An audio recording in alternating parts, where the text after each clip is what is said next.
ओम शांति। मम्मा के अनुभवों की श्रृंखला में आप सभी का तहे दिल से स्वागत है। अब तक हमने बहुत सारे विशिष्ट व्यक्तियों के अनुभव सुने। आज हम ऐसी ही एक विशिष्ट अनुभवी इस यज्ञ की नलिनी दीदी के अनुभवों को हम सुनेंगे। नलिनी दीदी, आप घाटकोपर सेवा केंद्र के इंचार्ज हैं और नलिनी दीदी आपने विशेष ब्रह्मा बाबा और मम्मा की साकार में भी बहुत पालना ली है। आपके लौकिक माता पिता भी ज्ञान में चलते हैं। आपके लौकिक माता पिता द्वारा भी इस यज्ञ के अंदर बहुत अच्छी और अनन्य असीम सेवाएं हुई हैं। उनकी भी झलकियाँ आज इस अनुभवों में नज़र आती हैं और विशेष रूप में बॉम्बे के अंदर भी जो सेवाएं चली, सेंटर खुले, उसमें आपका भी एक बहुत अमूल्य पार्ट रहा और विशेष पार्ट रहा, क्योंकि बॉम्बे के अंदर, मुंबई के अंदर घाटकोपर सेवा केंद्र वो एक सेवा केंद्र ऐसा है कि जो विशेष सर्वप्रथम आपके लौकिक पिताजी ने दहेज के रूप में आपको खोल करके दिया था और जिसका उद्घाटन स्वयं ब्रह्मा बाबा के हाथों द्वारा हुआ। तो ये भी आपके लिए बहुत गर्व की बात है। तो आज विशेष हम ऐसे नलिनी दीदी के अनुभवों को सुनेंगे। हम आप मम्मा के साथ के अनुभवों में सर्वप्रथम विशेष ये अनुभव सुनाते हैं कि कैसे आपका जो जन्म है वही मम्मा के द्वारा हुआ, अर्थात कि कैसे मम्मा ने आपके जीवन की धारा को बदला।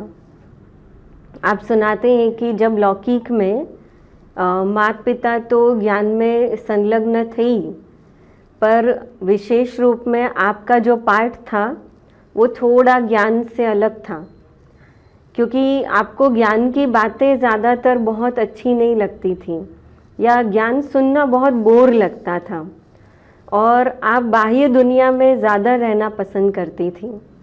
लेकिन फिर भी जो सेंटर पर बहनें होती थी, वो बहनों का पहरवेश, वो बहनों की धारणाएं, वो बहनों की सेवाएं, वो आपको हमेशा प्रभावित करती थी और उसके लिए आपको हमेशा सम्मान था। तो एक बार उनकी लौकिक माताजी ने उनको पूछा, विजया बहन उनकी लौकिक माताजी, उन्होंने नलिनी दीदी को पूछा कि ये जो आप बहनें देखती हो, इन सब की एक बड़ी मम्मा है, बड़ी माँ है, तो क्या आप उन मम्मा अभी बॉम्बे में आई है, तो आप उस मम्मा को मिलने के लिए चलोगे मेरे साथ? तो नलिनी दीदी ने जैसे वो बहनों को याद किया तो उनके मन के अंदर आया कि अगर ये बहनें इतनी सुंदर है और इतनी दिव्य है तो इनकी जो माँ है वो कैसी होगी। और इसीलिए एक जिज्ञासावश भी आपने अपनी लौकिक माताजी को हाँ कहा और आप विशेष चल पड़े कि सेंटर पर मम्मा को मिलने के लिए। तो आप जब मम्मा को मिलने के लिए पहुँचे और जैसे ही रूम में पहुँचे तो मम्मा को देख कर के और आप मम्मा के सामने बैठे तो मम्मा ने आपको अपने संदल में बाजू में बिठाया और बाजू में बिठा करके एक जैसे औपचारिकता से जैसे कुछ प्रश्न पूछते हैं, जैसे हम पहली मीटिंग में अगर किसी को मिलते हैं और पूछते हैं कि भाई तुम्हारा नाम क्या है, क्या करते हो, तो इस रीति से मम्मा ने भी नलिनी दीदी को कुछ प्रश्न पूछे। और एक प्रश्न जो मम्मा ने ऐसा पूछा कि जो दीदी सुनाते हैं कि उस प्रश्न ने उनके जीवन के लक्ष्य को ही बदल दिया। मम्मा ने उनको पूछा कि अच्छा तुम्हारे जीवन का लक्ष्य क्या है? तो उस समय तो वो बहुत हंसी में और वैसे थे, लेकिन मम्मा को देख कर के वो जो प्रभावित हुए थे, एक आकर्षण उनके मन में था। और कहते हैं कि उस आकर्षण में वो सुध बुध भी खो बैठे थे और कहाँ खो गए थे उनको पता ही नहीं। और उसी नशे में उन्होंने जवाब दिया मम्मा को कि खाना पीना और मौज करना। ये जवाब सुनते ही मम्मा बड़ी प्यार से मुस्कुराई और उनको मीठी दृष्टि देते हुए मम्मा शांति से उनको देख रही थी। उतनी देर में उस कमरे के अंदर ट्यूबलाइट के ऊपर एक चिड़िया ने घोंसला बनाया था। मम्मा ने वो घोंसले को निकालने नहीं दिया था और उस घोंसले में बहुत छोटे छोटे कोमल 2 बच्चे थे और जो 2 बच्चे अपनी कोमल चोंच ऊपर कर कर के जैसे कि एक माँ के भोजन की प्रतीक्षा कर रहे हो। उतनी देर में एक चिड़िया आई और खिड़की से उड़ते हुए आई और उसने अपने बच्चे को, एक बच्चे को उसने अपनी चोंच में जो भोजन था वो उस एक बच्चे की चोंच में डाला, उसको खिलाया। मम्मा ये दृश्य देख रही थी और फिर मम्मा ने दीदी को कहा कि देखो ये क्या कर रही है, देखा तुमने। तब तक में वो चिड़िया अपनी दूसरे बच्चे को भी चोंच में दाना खिला रही थी। तो दीदी ने भी ये दृश्य देखा। तो दीदी ने कहा हाँ मैंने देखा। तो मम्मा ने पूछा क्या देखा। दीदी ने कहा कि ये बहुत सुंदर ये संबंध है कि माँ और बच्चे का, कि एक माँ कैसे अपने बच्चे को खाना खिला रही है। तो मम्मा ने बहुत सुंदर जवाब दिया कि तुम्हारे में और इस पंछी में, चिड़िया में क्या अंतर है। तो दीदी ने कहा कि बहुत अंतर है, ये तो पंछी है और मैं तो मनुष्य हूँ। मनुष्य जो है वो तो बुद्धिजीवी प्राणी है, उसके पास बुद्धि है, और ये तो एक पशु है, पंछी है, जानवर है।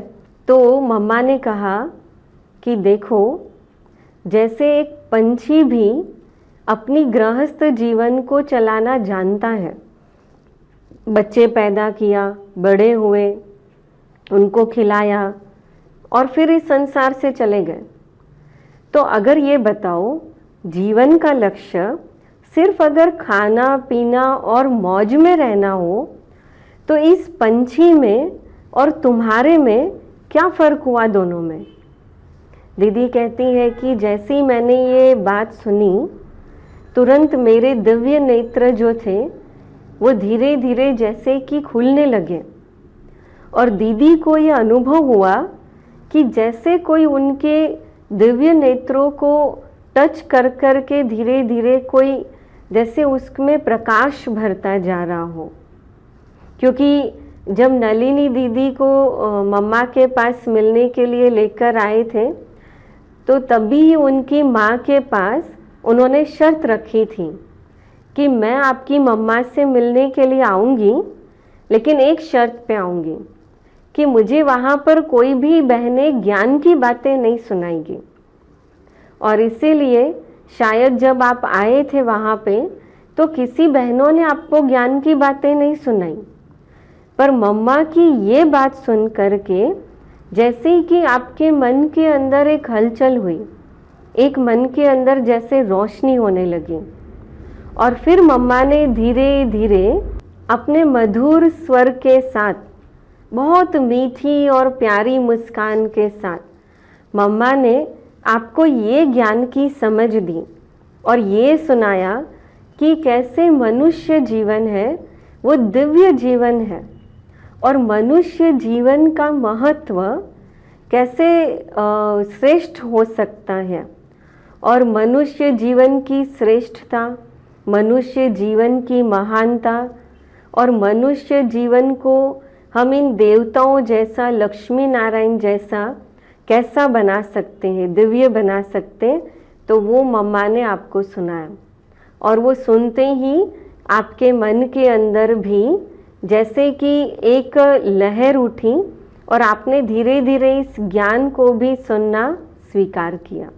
तत्पश्चात मम्मा 6 मास मुंबई के अंदर रही और आप 6 मास लगातार रोज़ सुबह मुरली सुनने के लिए सेंटर पर जाते रहे, और जिससे दीदी सुनाते हैं कि कैसे मैंने अपने दिव्य नेत्रों को खोल करके अपने बाप शिव बाबा को भी जाना और शिव बाबा से भी मैंने एक संबंध जोड़ना सीखा।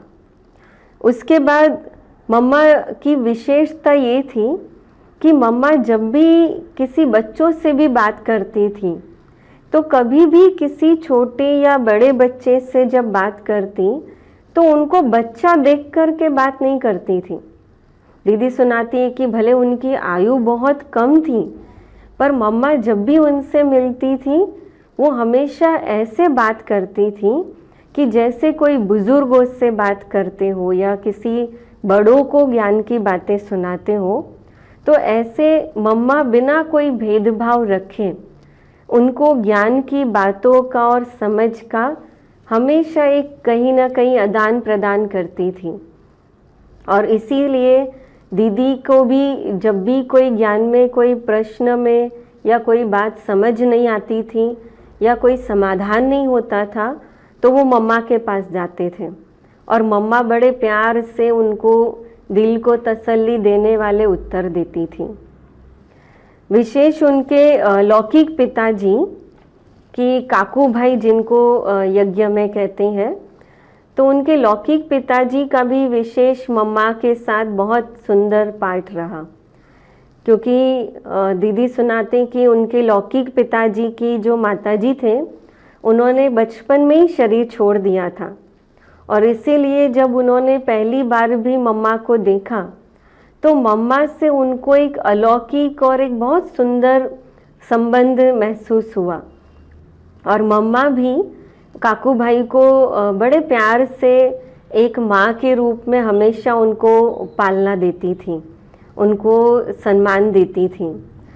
तो मम्मा जब बॉम्बे में थी तो बाबा ने मधुबन से विशेष मम्मा को अपने यज्ञ में, जो हम लक्ष्मी नारायण का ये फोटो देखते हैं, तो बाबा ने मम्मा को ये लक्ष्मी नारायण का फोटो बनाने की सेवा दी। और उस समय जैसे कि निर्वेर भाई और साथ साथ आनंद विश्व किशोर दादा और ये काकू भाई, तो वो लोग सब मिल कर के मुंबई में मीडिया की सेवा संभालते थे।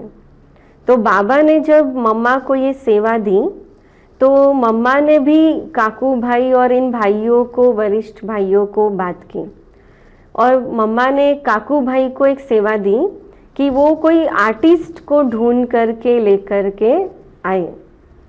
तो काकू भाई विशेष बॉम्बे में जितने भी लक्ष्मी नारायण के, राधे कृष्ण के फोटो थे, तो वो सारे फोटो को वो लेकर के आए, क्योंकि बाबा ने मम्मा को जो चित्र बनाने के लिए कहा, तो बाबा ने कहा कि जैसे लक्ष्मी नारायण का चित्र हो, उसके नीचे उनका बाल्य स्वरूप राधे कृष्ण का चित्र और ऊपर में शिव बाबा का चित्र हो। तो काकू भाई जब लेकर के आए, फिर एक उनके संपर्क में परमानंद नाम का एक आर्टिस्ट मिला। तो मम्मा बड़े प्यार से वो आर्टिस्ट को सारा चित्र जैसे समझाती थी, और उस समय शील दादी के द्वारा मम्मा बाबा को भी पूछवाती थी कि लक्ष्मी नारायण के चित्र में कमर में कितने हीरों का हार होना चाहिए, उसमें कितने हीरे होने चाहिए, गले में कितने हीरों की माला होनी चाहिए, गले में कितने हीरे होने चाहिए, मुकुट में कितने हीरे और कितना बड़ा। तो ये सारी छोटी छोटी बातें भी मम्मा जैसे बाबा को पूछवाती थी, और तत्पश्चात मम्मा वो आर्टिस्ट को समझाती थी, और फिर उसके बाद वो आर्टिस्ट लक्ष्मी नारायण का चित्र वो बनाता था।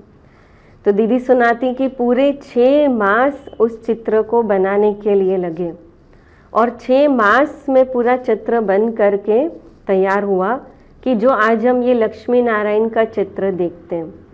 और ये भी एक विशेष हमको सीखने मिला कि कैसे बाबा जब मम्मा को कोई सेवा देते थे तो मम्मा कितना निमित्त बन करके और कितनी जिम्मेवारी से वो सेवा को पूर्ण करती थी।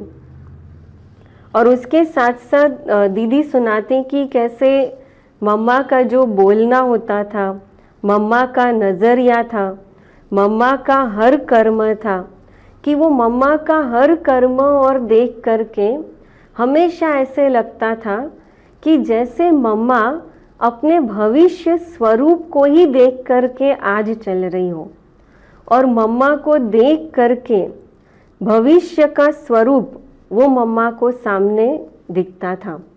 और इसीलिए जैसे सुनाते हैं कि ब्रह्मा बाबा जो थे उनके तन में तो शिव बाबा ने प्रवेश किया था।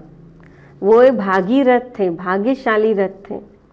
उनकी उम्र भी 60 वर्ष की थी और ब्रह्मा बाबा भी एक असीम संपत्ति के मालिक भी थे। पर जब मम्मा यज्ञ के अंदर आई तो ये बहुत बड़ा एक कॉन्ट्रास्ट था कि मम्मा, उनकी जो परिस्थितियाँ थी वो विपरीत थी ब्रह्मा बाबा से। कि मम्मा एक यज्ञ में जब आई तो एक बहुत छोटी सी कुमारी थी, बच्ची थी। दूसरा, मम्मा कुमारी थी, गृहस्थ जीवन का भी कोई अनुभव नहीं था। और मम्मा कोई पैसे से भी यज्ञ में कोई मदद कभी नहीं कर पाई। और फिर भी मम्मा के सामने हर परिस्थिति विपरीत होते हुए भी मम्मा ने अपने पुरुषार्थ को इतना तीव्र पुरुषार्थ बनाया और इतना मम्मा ने ज्ञान को अपने प्रैक्टिकल जीवन के अंदर धारण किया कि मम्मा इतनी छोटी उम्र होते हुए भी मम्मा ने नंबर 1 प्राप्त किया। दीदी सुनाते हैं कि मम्मा इतनी पंक्चुअल थी कि समय अगर कौन सा हुआ है, अगर वो देखना हो तो मम्मा को देख लो कि मम्मा उस समय कहाँ पर है, मम्मा क्या कर रही है, आप उससे पता चला सकते हो कि समय क्या हुआ है। और मम्मा क्या कर रही है वो देख करके आप पता कर सकते हो कि समय क्या हुआ है। माना जैसे कि समय और मम्मा वो दोनों कंबाइन थे, कि इसलिए मम्मा इतनी पंक्चुअल थी कि मम्मा रोज़ 2 बजे उठ कर के तपस्या करती थी। और मम्मा अपना पूरा नित्य कर्म भी जो था वो मम्मा का बहुत परफेक्ट और बहुत पंक्चुअल होता था। दीदी सुनाते हैं कि एक बार एक भाई जब नया नया सेंटर संभालना दीदी ने सीखा तो दीदी को बहुत सारे क्वेश्चन होते थे, तो दीदी लिख कर के रखते थे। और फिर जब मम्मा कभी बॉम्बे का चक्कर लगाने आती थी तो दीदी मम्मा को वो प्रश्न पूछते थे। तो एक बार कोई भाई था और वो भाई कहता था कि जैसे दीदी उनको अगर रिस्पेक्ट दे और उनको सम्मान दे, माना मान दे, तो मैं ये करूँ और मैं ऐसे करूँ। तो उन्होंने मम्मा को पूछा कि मम्मा, ये तो बाबा की सेवा कर रहा है ना, ये तो बाबा का ज्ञान सुनने आता, तो मैं उसको मान दूँ या नहीं दूँ, उससे क्या फ़र्क पड़ना चाहिए। तो मम्मा ने बड़े प्यार से उनको समझाया कि देखो, हम आत्माएं, भविष्य की आत्माएं देवी देवता आत्माएं हैं, और इसीलिए हमारे सामने जो भी आत्माएं आती हैं उन आत्माओं को हमें ज़रूर कुछ न कुछ देना है। तो कभी कोई तुमसे मान लेने के लिए आएगा, कभी कोई तुमसे शांति लेने के लिए आएगा, तो कभी कोई तुमको कहेगा कि मुझे प्यार से 2 मिनट दृष्टि दे दो, तो कोई तुमसे प्यार भरी दृष्टि लेने आएगा। तो हमारा कर्तव्य ही यही है कि जिस आत्मा को जो चाहिए हम उसको वो दे करके हम उसको संतुष्ट करें। और दीदी ने बहुत अच्छा सुनाया कि कैसे मम्मा ने उनको स्पष्ट किया कि वास्तव में हम भी देने वाले कौन हैं, हमको भी तो भगवान से ही मिल रहा है ना, तो भगवान हमको देने वाला है। और हमारा ये कर्तव्य है कि हम जैसे भगवान की पालना में पल रहे हैं, भगवान से ले रहे हैं, तो हम किसी भी आत्मा को देख करके, उनके अवगुणों को न देखकर, हम उन आत्माओं को जो परमात्मा से हमें प्राप्त हुआ है वो हम उन आत्माओं को देते जाएं। और ये देने का देवताई संस्कार जो है वो हमें पक्का करना है। और लास्ट में विशेष दीदी सुनाते हैं कि कैसे मम्मा और बाबा भविष्य के लक्ष्मी नारायण होते हुए भी कैसे एक दूसरे को बहुत सम्मान देते थे। बाबा भी मम्मा को बहुत सम्मानीय नज़रों से देखते थे कि जैसे आज जहाँ पर पांडव भवन है, पांडव भवन में जहाँ पर बाबा का कमरा है उसके पीछे ही जैसे ईशु दादी का ऑफिस होता था, तो एक बार दीदी सुनाते कि वो भी वहाँ बैठे थे और ईशु दादी कुछ कारोबार कर रहे थे और मम्मा वहाँ पर ही बाजू में राइटिंग टेबल पर बैठ कर के मम्मा कुछ लिख रही थी। और उतनी देर में बाबा आए, तो बाबा के जैसे चलने की वो खड़ाऊ की वो चाकड़ी की आवाज़ जैसे मम्मा ने सुनी, तो मम्मा तुरंत खड़ी हो गई और जैसे ही बाबा को देखा तो बाबा कहते हैं कि अरे मम्मा आप क्यों खड़े हो गए, आप बैठो, आपको खड़े होने की ज़रूरत नहीं। और ऐसे बड़े प्यार से सम्मान देते हुए बाबा हमेशा माताओं को वंदे मातरम कहते थे। तो दीदी सुनाते हैं कि कैसे ब्रह्मा बाबा भी जब हमेशा क्लास में आते थे तो क्लास में आते ही माताओं को देखते थे और दोनों हाथ जोड़ करके सिर झुका करके वो कहते थे वंदे मातरम।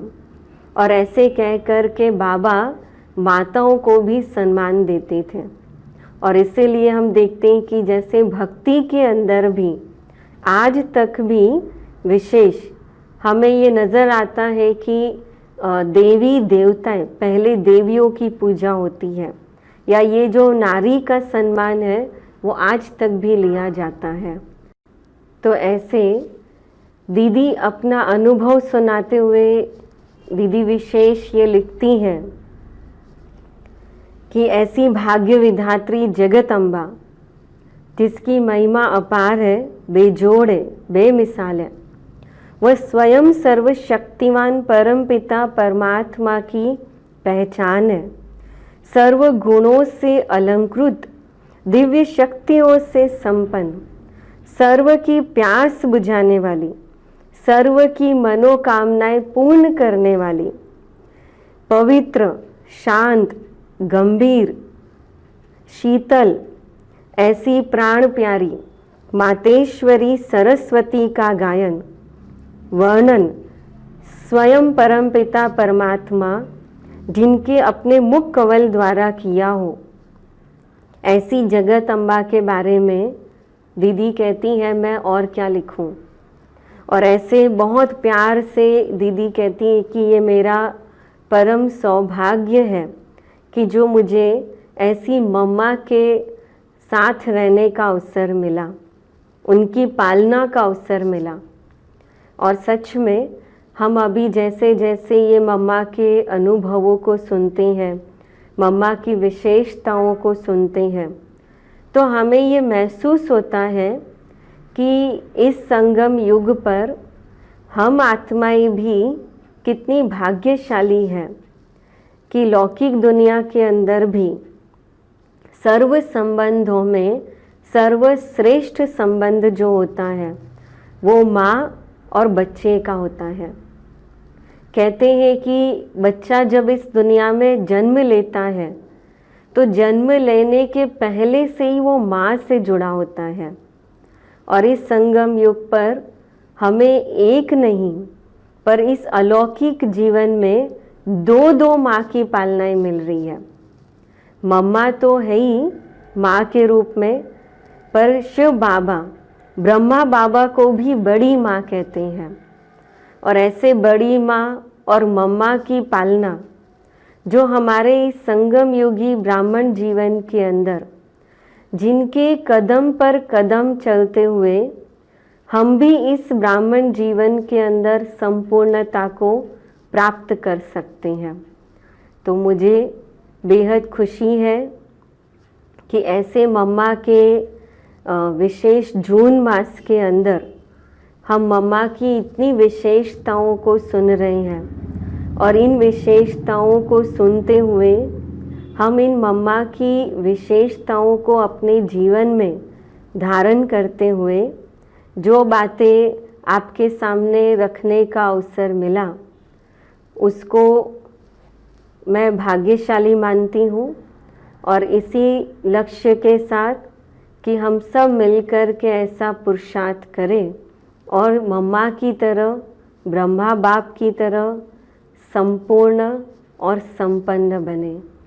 तो ऐसी विशेष प्यारी हमारी माँ को हम सब ब्राह्मण परिवार की तरफ से बहुत बहुत याद प्यार के श्रद्धा सुमन इन यादों के साथ हम अर्पित करते हैं। ओम शांति।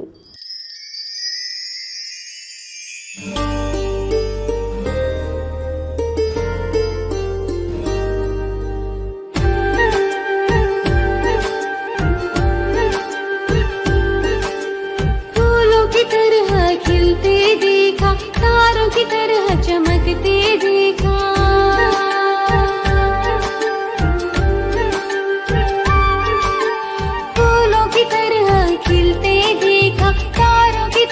चमकते देखा, ऐ माँ जगदम्बे आंचल में हो, सारी जग को पलते देखा, सारी जग को पलते देखा। फूलों की तरह खिलते देखा, तारों की तरह चमकते देखा।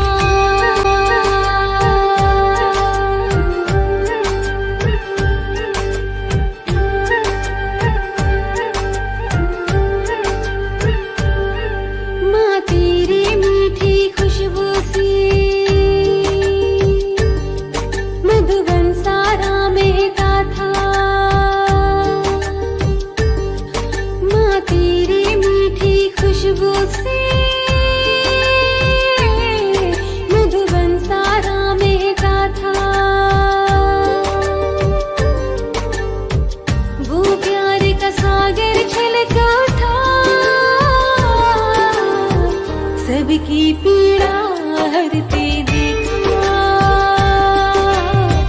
सबकी पीड़ा हरते देखा। फूलों की तरह खिलते देखा, तारों की तरह चमकते देखा।